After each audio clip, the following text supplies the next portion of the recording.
Hi there, Sasha the Catalyst here. I am doing another mini reading for a parent with a question about her child's chart. Today we are looking at 1-3 emotional manifesting generator child whose mother is a 4-6 emotional manifesting generator. So let's go ahead and take a look at the chart. The question that the mother asked was how to. Let me scroll this down just a little bit. How to help the child to express her emotions verbally rather than non-verbally. So the first thing I noticed is this direct connection from the Sacral Center to the throat, this 3420. That is called the channel of charisma. And the channel of charisma is a very action-oriented in the now channel. And even though this is on the personality side and is a more conscious, so the child will be a little more aware of that energy. The energy is definitely in the now. So one thing you can do to kind of help slow down that manifesting generator process is to ask your daughter, do you feel like, again, back to the yes and no questions. Do you feel angry? Do you want to talk about it? Do you want to take a few minutes to yourself? Again, I'm assuming when you're talking about feelings, it's maybe anger or frustration. Manifesting generators move nearly twice as fast as regular generators. And we have 3 of the 4 motor centers defined as well. So this is a child that needs a lot of space to be able to pivot quickly. Now, I don't mean space that so she may need time or space where she can pivot without permission. Because the manifesting generator is similar to a manifestor in that they need to be able to inform and then move. But the other thing that one of the problems I see manifesting generator children do is they kind of disconnect the manifesting part, which they feel powerful with, from the sacral center, which they have to be patient and wait for. So the trick with a manifesting generator is to really kind of, really as often as you can, try to get her to answer yes, no questions inside her body.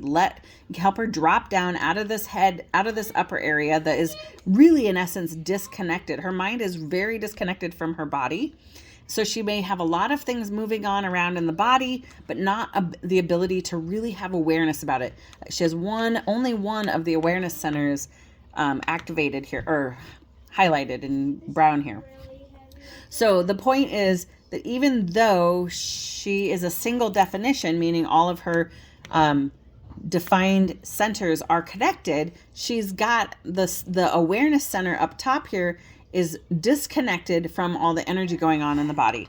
So teaching her to get down in her body and just yes and no questions. Just, hey, young lady, can we stop for a second? I want to just check in with you. Do you feel hungry? And always start with questions you and the child already know the answer to. So is your hair black or brown or yellow or whatever color it is? Or are your eyes blue? Or do you love ice cream? Something you both know. And that way she's feeling the sensation of a yes in her tummy. The sacral center kind of, when I've asked a couple of my generators, it's kind of right near the belly button, a little bit lower, or maybe slightly higher. And it feels expansive, like a big hug when it's a yes, and it feels constrictive, like almost painful in the tummy when it's a no. The other thing to pay attention to is that she is a 1-3. 1-3s need a lot of data. 1-3s don't really do the you have to do it because I told you so kind of thing. They are in their own lane, working out their own soul work in this plane of time and space. Their souls really, they don't have any transpersonal karma coming into this lifetime. And so they are able to really, the process is really just for themselves, about themselves. And they can be somewhat what's the word? I want to say self-absorbed, but I don't mean that with a general negative connotation to it. Usually when we say self-absorbed, especially about adults, we think, oh, they just don't really pay attention to anybody but themselves. But when I say self-absorbed, I mean this child's creative process will absorb her entirety, and that's okay. So what she really doesn't need a whole lot of hovering. What she needs is a place and a space where she can pivot from one creative urge to the next without too much interference or need to ask permission. So I know that this family homeschools. So one suggestion could be like maybe giving her autonomy over the order in which she does her schoolwork by setting up a list that she can creatively like decide, well, I want to do number 1 and then 4 and then 2 and then 7. And she can kind of work through that on her own terms. That might help. And then also she does have the 3635. This is a emotional channel based on the Gate of Crisis, and it's a collective channel. So basically we need to really work on expectations with children and adults that have the Gate 36, because the higher the expectation, the harder their emotions are going to sink when those expectations are not met. So really just training this child to have realistic or slightly lower than realistic expectations of others, so she's always pleasantly surprised. The other thing I noticed is that this G center is completely undefined. So this child needs a lot of extra reassurance that she is loved, that she is cared for, and that she is cherished. I mean, the open G center requires a lot of reassurance. And then the last thing to point out is that has to do with emotions is the 3955. This is the gate of passions, the channel of passion. The 3955 is a pretty, it's a passionate wave, and it's affected a lot by music. So having music in the background while she's creating, or if she's having a funk or a mood, you can help encourage a shift in the energy by changing to a different kind of music. But the 5539 likes often to have you match their emotions.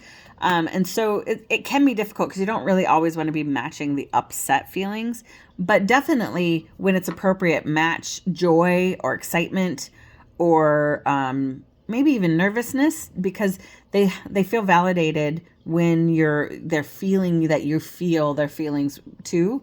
But you don't want to get swept away in the 5539 because it's a fickle 55, so it changes its mind a lot. And so the other quick tip would be to expect times of melancholy, and the melancholy is in the body, and it feels like sadness, and it can almost feel like depression for people with the 3955, but it's a source of creative inspiration that spans the entire human emotional spectrum. And so sometimes they're going to have low points that feel really uncomfortable for other people around them, but it may not be based on anything that they need to talk about. It could just, it literally could just be a mood or like, you know how the weather just kind of changes in the Midwest sometimes every 5 minutes. That's what this channel is doing. The weather's just changing every few minutes or every couple hours or every couple days, depending on the situation, depending on what else is going on in the chart, like neutrino weather and the like. The last thing I'll leave you with, and because this is way more than 5 minutes, sorry, is that children with the 5539 need a lot of water. They can actually regulate some of their emotions just by drinking enough water every day. So I'll leave you with that to chew on. Thank you so much for submitting your question, and good luck. And if you have follow-up questions, feel free to email me or reach out on Facebook Messenger, or you're welcome to set up an appointment and we can talk further. Thanks. Bye.